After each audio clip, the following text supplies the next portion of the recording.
Alright, dude. Yeah, let's get out of here. We tried, bro. I'm sorry. Gotta get out of here. Holy. Heartbreaking scenes in the LA area tonight, still under a state of emergency. Lives have been lost, homes have been destroyed, and more than 70,000 people have been forced to evacuate.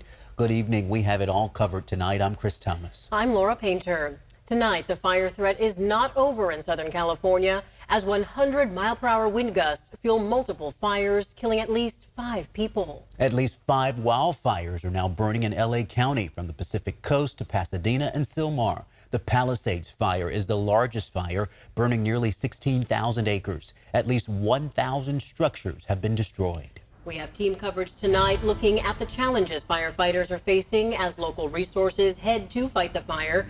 And families here across our region are impacted, trying to help their loved ones in Southern California. But we start with Alex Stone in Pasadena as the firefight continues. An apocalyptic scene in Southern California. Valleys filled with smoke, flames taking over hillsides as at least 4 major wildfires burn out of control.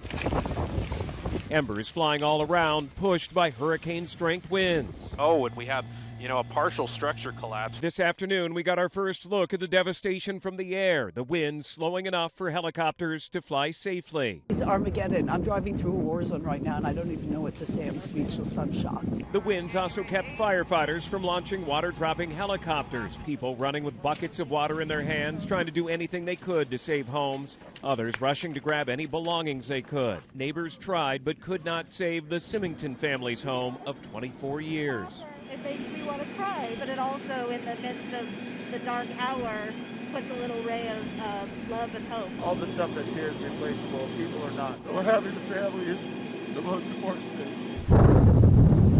A senior assisted living center destroyed. All of the over 90 residents evacuated safely. Some rushed to safety in wheelchairs.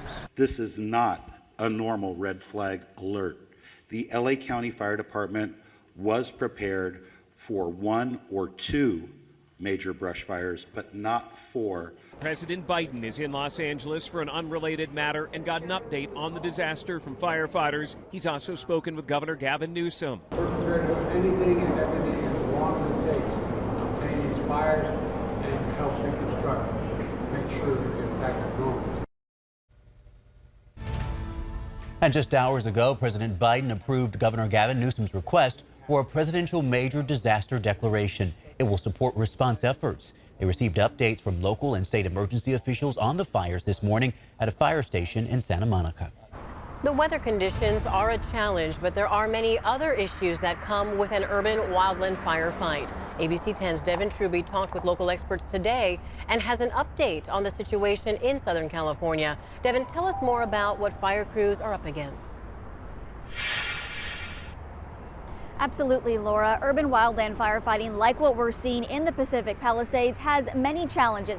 It's occurring in a densely populated area. There are issues with water resources, and it's not unlike what our Sacramento firefighters sometimes experience here. We're fighting a wildfire with urban water systems, and that is really challenging. The general manager of the Los Angeles Department of Water and Power shared Palisades has little to no water. The 3 water tanks holding 1 million gallons each were empty by 3 a.m. Wednesday. We had a tremendous demand on our system in the Palisades. We pushed the system to the extreme. 4 times the normal demand was seen for 15 hours straight, which lowered our water pressure. Firefighters using the water faster than it can be pushed through the system, creating water pressure issues. In the Palisades, hydrants didn't have enough pressure to push the water to elevations above 3,000 feet. Now they're relying on construction trucks to bring in water. Our apparatus do have the ability to draft water if we need to out of pools, ponds, any type of water resource. We also utilize the water tenders. The water supply is one of many challenges in an urban firefight. The issues in Los Angeles are similar to when Sacramento Fire responds to the American River Parkway, where hydrant access is limited and they have to bring their own water. Our engines only have 500 gallons of water on them, so if you're flowing a typical hand line from that, it only lasts 2 or 3 minutes. This is something that needs to go on for hours. You can't cool and slow a fire down without water. Once you get into that wildland urban interface, the wind really controls everything, because it's going to start that brush or that light flashy fuel as we refer to it. It's gonna get that going, it's gonna produce a ton of heat, and all it takes is a window to break out of a house. Those flames impinge on the inside of that house, and if there's no one around at that time, firefighter-wise, and that can control it, that entire house is gonna get going, and then it's gonna burn the neighbor's house, and then it's gonna start taking down neighborhoods. Officials are asking everyone to conserve water, not just those near the firefight. There's also a 48-hour boil order for some zip codes due to low water pressure and high amounts of ash. Reporting live in Sacramento, Devin Truby, ABC 10. Well, Devin, their efforts and skills are certainly needed. We are sending our prayers to our neighbors in Southern California, and a huge thank you to our fire crews and first responders. Devin, thank you.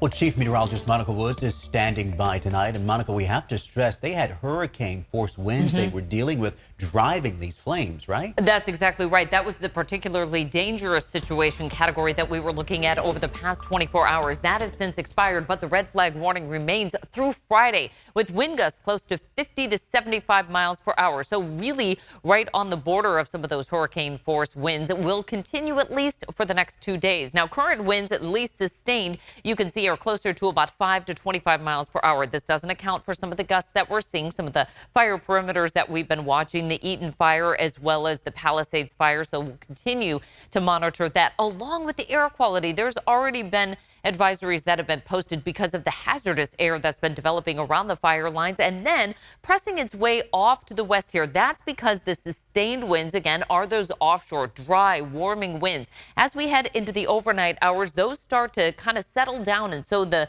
smoke just remains in the lowest elevations. We'll see a little shift again for tomorrow, but those offshore winds will be problematic here for at least the next 2 days. Now, the high pressure ridge that's in control of our weather, it's still bringing the dry and warming conditions, but the low is starting to kind of ease and move off to the south. That's going to at least relax that pressure gradient that we've been dealing with. Still have those light northwest winds through tomorrow morning with lows falling into the 30s with lighter winds locally. Right now, our temperatures in the 50s, but we are going to be watching those weather alerts in Southern California. Sounds good, Monica. Thank you. Here at home, our local fire agencies are sharing insight into what first responders are experiencing as they head to the front lines. Yeah, so far, listen to this. Sacramento Fire, Metro Fire, Stockton Fire, Modesto Fire, and other departments from across the area have sent teams to help. ABC 10's Roxanne Elias is live in Sacramento. And Roxanne, what are you hearing from the fire agencies? Well, Chris, fire agencies say once they get that call for help, crews have about an hour to be ready to go. That means packing up any uniforms, protective gear, and being ready to be gone for at least 2 weeks at a time. Fire agencies in Sacramento are part of a statewide agreement to fight the fires in Los Angeles County. Absolutely devastating. Captain Justin Silvio with the Sacramento Fire Department says the first strike team left for the Palisades fire Tuesday night around 9. Arriving around 6 Wednesday morning. It includes firefighters from the Sacramento Fire Department, Metro Fire, and Cosumnes Fire Department. The Sacramento region sent 22 firefighters, staffing 5 Type 1 fire engines and a strike team vehicle down south.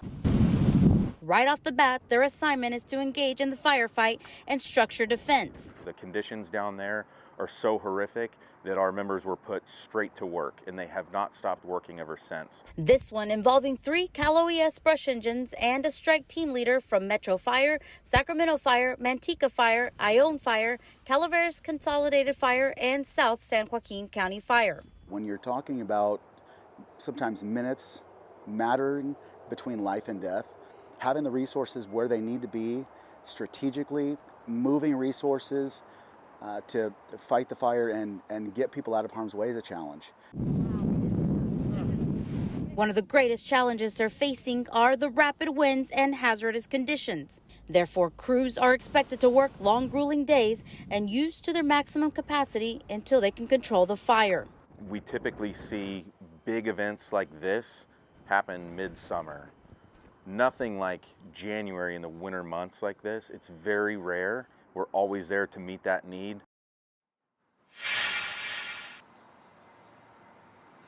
crews plan on being in the LA area for the next 14 days. Then there will be a process to have them replaced with additional resources from the Sacramento region.